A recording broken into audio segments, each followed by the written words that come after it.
মৃত্যু কি সবকিছু শেষ, নাকি এর মাধ্যমে নতুন যাত্রা শুরু হয়? প্রেতকাল বলতে কি বোঝায়? মৃত্যুর পর 13 দিন আত্মা কোথায় থাকে? যমরাজের দরবারে আত্মার বিচার হয় কিভাবে? কোন পাপে কোন নরকে পাঠানো হয়? গরুর পুরাণে কি বলা আছে এ ব্যাপারে? ঈশ্বরের নাম কি সত্যি আত্মাকে মুক্তি দিতে পারে? গরুর পুরাণ কি বলে? এসব ব্যাপারেই আজকে আমাদের ভিডিওতে কথা বলবো। চলুন ভিডিও শুরু করা যাক।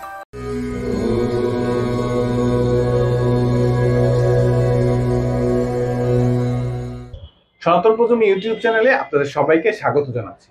আমাদের উদ্দেশ্য সনাতনী প্রজন্মকে সনাতন ধর্মের গভীর জ্ঞান, মূল্যবোধ এবং ঐতিহ্য সম্পর্কে সচেতন করা।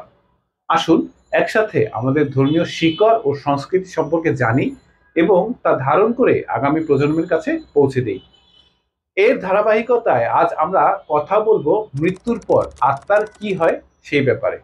সনাতন দর্শনে আত্মাকে অবিনশ্বর ও শাশ্বত হিসেবে বিবেচনা করা হয়। মৃত্যু শুধুমাত্র এই পার্থিব শরীরের অবসান আত্মার নয়। ভগবদ্গীতায় স্পষ্টভাবে বলা হয়েছে ন হন্যতে হন্য মানে শরীরে, অর্থাৎ শরীর নষ্ট হলেও আত্মার কোনো মৃত্যু ঘটে না। আত্মা এক দেহ থেকে অন্য দেহে প্রবেশ করে, এটাই পুনর্জন্মের চক্র।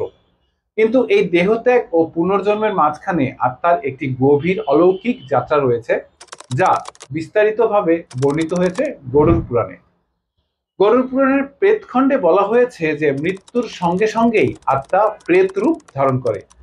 মৃত্যুর প্রথম 10 দিন আত্মা পৃথিবীতেই অবস্থান করে এবং তখন তার মনে দেহত্যাগের যন্ত্রণা ও পরিবারের প্রতি টান রয়ে যায়। এই 10 দিন সময়কে বলা হয় প্রেতকাল। এই সময় আত্মা দিশেহারা ও অস্থির হয়ে থাকে। আত্মা তখন বুঝে ওঠে না যে সে মৃত, আর এই দিগ্ভ্রান্ত অবস্থায় সে পরিচিত পরিবেশেই ঘুরে বেড়ায়। এই সময়ের জন্য সনাতন পরিবারে শ্রাদ্ধ ও নিয়মমাফিক পরলৌকিক ক্রিয়া সম্পন্ন করা হয়, যা অত্যন্ত জরুরি। কারণ এই সব ক্রিয়াই আত্মাকে শান্তি এবং পরবর্তী যাত্রার পথে সহায়তা করে। মৃত্যুর 17তম দিন থেকে আত্মার যমপুরীর পথে যাত্রা শুরু হয়। গরুড় পুরাণ অনুযায়ী আত্মাকে এক ভয়ঙ্কর ও ক্লান্তিকর যাত্রাপথ পেরোতে হয়। এই যাত্রা 49 দিন ধরে চলে, যেখানে আত্মাকে 16টি ভিন্ন ভিন্ন ধাপ অতিক্রম করতে হয়। যাত্রাপথে আত্মার সহচর হয় যমদূতেরা, যারা পাপী আত্মার ক্ষেত্রে কঠোর আচরণ করে। এই পথে রয়েছে কাটার বন, উত্তপ্ত বালির মরুভূমি, বৈতরণী নদী, যাকে অগ্নি নদী হিসেবে গরুড় পুরাণে উল্লেখ করা হয়েছে, যেখানে আত্মা তার পাপ অনুযায়ী কষ্ট পায়। অন্য আত্মার জন্য এই যাত্রা তুলনামূলকভাবে মসৃণ হয়ে থাকে।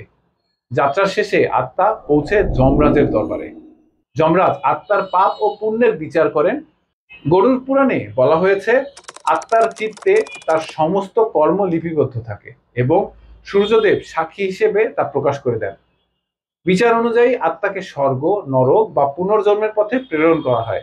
যারা গুরুতর পাপ করেছে তাদের পাঠানো হয় বিভিন্ন নরকে।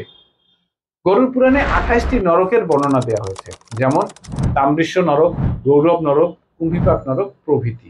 প্রতিটি নরক নির্দিষ্ট পাপের জন্য নির্ধারিত, যেখানে আত্মা ভয়াবহ যন্ত্রণা ভোগ করে। অন্যদিকে পুণ্যবান আত্মারা স্বর্গে গমন করেন এবং পরকালীন সুখভোগে অংশ নেন। তবে স্বর্গের সুখ ভোগ শেষ হলে আত্মাকে আবার জন্মগ্রহণ করতে হয়। এই চক্র থেকে চূড়ান্ত মুক্তি পেতে হলে দরকার মোক্ষ, অর্থাৎ জন্ম মৃত্যুর বন্ধন থেকে মুক্তি। গরুড় পুরাণ বলে পরমাত্মার প্রতি ভক্তি, হরিনাম স্মরণ, সৎকর্ম, দান এবং আত্মশুদ্ধির মাধ্যমে আত্মা মোক্ষের পথে এগিয়ে যেতে পারে। হরিনাম স্মরণ এমন এক পবিত্র কর্ম যা আত্মার সমস্ত পাপ ধুয়ে মোক্ষ লাভ করতে সহায়তা করে। অতএব মৃত্যুর পর আত্মার পথ খুবই সূক্ষ্ম, গম্ভীর ও গভীরভাবে সংজ্ঞায়িত হয়। জীবিত অবস্থায় আমাদের কর্তব্য যাতে আমরা সৎভাবে জীবনযাপন করি, ধর্মপথে চলি এবং প্রতিনিয়ত ঈশ্বরের নাম স্মরণ করি। এতে আমাদের আত্মার মৃত্যুর পরে শান্তি ও মুক্তি লাভ করতে পারে। গরুড় পুরাণ আমাদের শেখায় মৃত্যুর পরেও জীবন আছে, আছে বিচার এবং আছে চূড়ান্ত মুক্তির পথ। মৃত্যুকে ভয় নয়, বরং মৃত্যুকে বুঝে আত্মার কল্যাণে প্রস্তুত হওয়াটাই জীবনের উদ্দেশ্য হওয়া উচিত। সুপ্রিয় দর্শক, আপনাদের ভালোবাসা ও সমর্থন আমাদের এগিয়ে যাওয়ার প্রেরণা। সনাতন ধর্মের সঠিক বার্তা মানুষের কাছে পৌঁছে দিতেই আমাদের ইউটিউব চ্যানেল সনাতন প্রজন্ম সাবস্ক্রাইব করুন। আমাদের ভিডিও লাইক এবং শেয়ার করতে পারেন। এছাড়াও আমাদের ফেসবুক পেজ লাইক অথবা ফলো করতে পারেন। আপনার মূল্যবান মতামত আমাদের সাথে শেয়ার করুন। মনে রাখবেন, ধর্ম রক্ষার্থী রক্ষিত হ, অর্থাৎ যারা ধর্মকে রক্ষা করে ধর্ম তাদের রক্ষা করে। নমস্কার।